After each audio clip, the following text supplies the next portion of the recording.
Sérgio Moro vai até o podcast Café com Ferry e declara algo impressionante. Pode ter erros na acusação de Bolsonaro. Acompanhe no vídeo a seguir. Eu queria abrir o podcast perguntando um assunto da atualidade. O ex-presidente Jair Messias Bolsonaro foi denunciado por tentativa de golpe de Estado.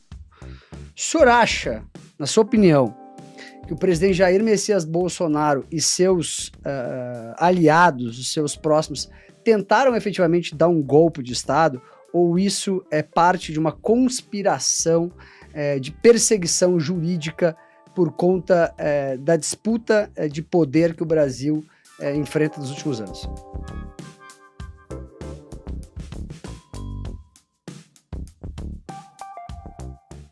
Bem, primeiro, Ferri, Felipe, um grande prazer estar aqui falando com vocês. Realmente tem uma história para ser contada, né? Fizeram até filme da Lava Jato, fizeram um seriado da Lava Jato. Depois até posso falar de algumas visitas que eu fiz em outros países e o pessoal vinha perguntar, era bem interessante isso. Sobre a pergunta, não quero fugir da pergunta, evidentemente. Olha, eu fui membro lá da CPMI do 8 de janeiro. E eu sempre tive uma preocupação em ver as provas, o que tinha aparecido ali. Li a denúncia com atenção, uma denúncia extensa, né, mais de 200 páginas. Eu não consegui encontrar uma ligação forte, mesmo na denúncia, tá, entre o 8 de janeiro, que é onde teve episódios de violência, e aquilo que aconteceu antes. A interpretação que me parece predominante hoje até no meio político é de que o 8 de janeiro foi um extravasamento. Aquela multidão queria protestar, se excedeu, alguns invadiram os prédios públicos, depredaram. Essas pessoas têm que ser punidas, sempre defendi punição, agora não naquela dimensão, né? Eu tenho sido um crítico a essas penas desproporcionais que estão sendo aplicadas a essas pessoas. A perigosa Fátima de Tubarão, a perigosa, acho que é Débora, a mulher do batom. Então, 17 anos para essas pessoas é uma grande injustiça. E eu entendo que essas pessoas do 8 de janeiro têm que ser tratadas segundo o direito delas, segundo a justiça para elas. Não podem ser tratadas pensando lá em 64. Tem gente que quer descontar lá, não foram punidos os torturadores de 64? Então vamos lá arrebentar com a Fátima de Tubarão. Vamos lá destruir a Débora do batom. E também não pode ser tratado com viés político pensando em 26. Então precisamos ter justiça para essas pessoas. Por isso eu tenho defendido lá sem anistia. Antes eu defendia que fosse aplicada uma pena reduzida, tá? Sei lá, alguns meses de prisão, prestação de serviço. Mas agora já ficaram tanto tempo preso que agora vai anistia de uma vez, né? Não justifica mais tempo de prisão do que aquele ali já contido. Então, o que me chamou a atenção na denúncia, primeiro, há uma fragilidade em fazer uma ligação entre o 8 de janeiro com o que aconteceu antes. Tá? Não surgiram mais provas, além daquelas que a gente já tinha visto ali na CPMI. Agora, voltando para dezembro e novembro de 2022, a grande questão tinha gente ali, pelo que aparenta, né, descreve a denúncia, que queria ter um estado de defesa, um golpe, alguma coisa desse tipo. Não foi ultimado, não foi feito. A gente não viu nenhum golpe. O governo Lula que está aí é um desastre, né, e nem deveria ter golpe. Golpe é uma coisa que hoje não cabe na estrutura institucional brasileira de uma democracia madura. Mas aí houve tentativa, houve um plano e houve daí desistência voluntária. São essas questões que estão postas ali na denúncia. A defesa vai bater, evidentemente, do presidente Bolsonaro e dos demais acusados, que houve ali uma cogitação, cogitar não é crime, e que foi tudo abortado. Também fica evidente que o golpe não houve, e é muito criticado hoje as Forças Armadas brasileiras, né? E um dos fatores que impediram que houvesse qualquer coisa foi a posição dos comandantes do Exército e do comandante da Aeronáutica, que se posicionaram e não fizeram. Agora, toda aquela discussão, toda aquela questão vai fazer ou não vai fazer, e daí não faz, isso aí configura a tentativa? É uma pergunta bastante complicada. Uma questão que, a meu ver, também está incomodando bastante é essa impressão de que não haverá um julgamento imparcial. Né? Parece que as coisas já estão um jogo jogado, né? Com o rigor que o Supremo tem tratado essa questão. Com ministros, hoje eu vi no jornal lá, ministros acreditam que a estratégia do PGR vai possibilitar a condenação ainda em 25, então, ministro falando em off para a imprensa, não pode acontecer isso.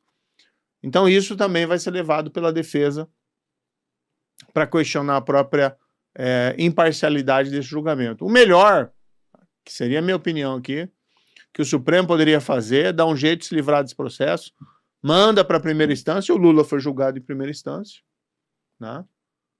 Para que ele seja julgado por outro juiz, para que haja recurso, para que possa ter um tribunal decidindo sobre esses fatos. Mas por que esse caso do golpe está no Supremo? Que eu não entendi ainda.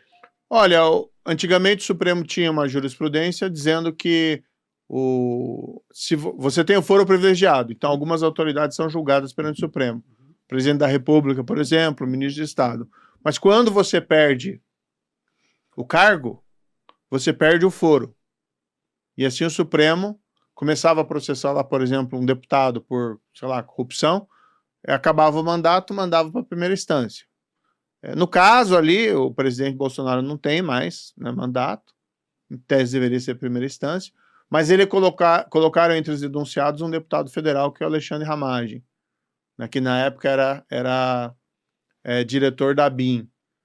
Mas é possível, a meu ver, uma construção, porque quando ele participou daqueles fatos, ele não era deputado federal. O melhor, entendeu? E o problema é que o Supremo mudou esse entendimento recentemente, em 2022, dizendo, não, vamos manter a competência para julgar mesmo quem tinha foro e hoje não tem mais cargo e função. Então parece um pouco aquela jurisprudência de ocasião. Senador, um dos mais influentes ministros do STF, o ministro Gilmar Mendes, deu uma entrevista em Portugal dizendo que o 8 de janeiro não passou de uma baderna. Como pode, dentro da mesma corte, um ministro dizer que foi uma baderna, publicamente, para um jornalista, e a gente está com todo esse movimento jurídico, com várias pessoas presas e tudo mais. A turma não conversa lá? Como é que tu acha que é justo e normal cada ministro ter a sua visão sobre um determinado assunto? Bem, se ele falou isso, eu confesso que não vi essa declaração, mas né, também não acompanho o Gilmar Mendes, não é dos meus ministros favoritos lá, pelo contrário, e também não tenho muito interesse no que ele fala. Mas o fato é que houve já julgamentos, né, pelo plenário do Supremo, julgamentos colegiados, e as penas que foram aplicadas foram muito elevadas. Normalmente, inclusive, o ministro Gilmar Mendes concordando com o voto do ministro Alexandre. Né? Aí colocam lá tentativa de golpe, tentativa de abolição do Estado de Direito, mais os danos patrimoniais, mais associação criminosa, salvo engano, armada. Então, é um exagero. Mas tinha arma lá? Não lembro, acho que não. Eu não vi também, né? Não fiquei sabendo. Mas o fato é que, por exemplo, esses dois crimes, tentativa de golpe, tentativa de abolição do Estado Democrático de Direito, no fundo eles são um só, entendeu? E até alguns ministros supremos votaram no sentido, só configura um. Se configurar um, não configura o outro, porque a ação é a mesma. É um negócio que a gente chama em direito, lá chama concurso formal. Uma ação configurando dois crimes. Daí normalmente se aplica apenas a pena de um deles com um acréscimo, mas eles aplicaram das duas. Eu apresentei um projeto de lei, até que está lá no Congresso, no Senado, mas é difícil tramitar projetos sobre esse tema, deixando isso claro, se tem esses dois crimes, só aplica a pena do crime mais grave. De todo modo, ainda que aquelas pessoas que foram lá pensassem, vamos dar um golpe de Estado e golpe de Estado justiça, vamos ter novas eleições com as nossas ações assim, mas as pessoas são simples. Eu visitei na prisão, tive oportunidade. São pessoas muito simples que, a meu ver, se excederam e, movidos por violenta emoção, cometeram ali desatinos que não justificam de maneira nenhuma uma prisão de 17 anos E cá entre nós, nem de 1 ano isso aí devia ser de alguns meses ou prestação de serviço. Infelizmente, essa situação de justiça, há quem diga, a denúncia apresentada agora esvazia o debate da anistia. Eu acho que não, eu estou pensando principalmente na questão lá dos manifestantes, né, uma situação de injustiça individual. E quando a gente ignora, né, mas a política global, o cenário... Não, peraí, meu amigo, você está falando lá de mãe de família, de pai de família que está preso injustamente por um tempo excessivo, né? Essas pessoas têm direitos, cada pessoa tem um fim em si mesmo. Você não pode fazer um cálculo político em cima desse tema. E veja, eu sempre fui, na Lava Jato, um juiz rigoroso. Eu sempre fui lá no direito penal, não fui só juiz da Lava Jato. Eu tinha processo contra o crime organizado, né? Tive processo contra o Fernandinho Beiramar, a quadrilha dele, contra o traficante de quartel de Juarez, pessoal da lavagem de dinheiro, caso Banestado e muitas outras coisas. E eu sempre fui rigoroso. Agora, eu sei ver, né, que naquele caso o rigor está excessivo. Então, existem duas coisas também que a gente tem que separar, essa denúncia e a situação dos manifestantes. Agora, há uma fragilidade nesse ponto da denúncia, que não há uma ligação clara entre o 8 de janeiro. Por que essa fragilidade tem relevância? Porque quando teve violência, quando se partiu, vamos dizer, do plano para a ação, você não tem uma ligação clara ali demonstrada na denúncia. Porque o que eles estão querendo dizer é que foi tentado também por causa do 8 de janeiro. Mas isso não está claro ali na denúncia.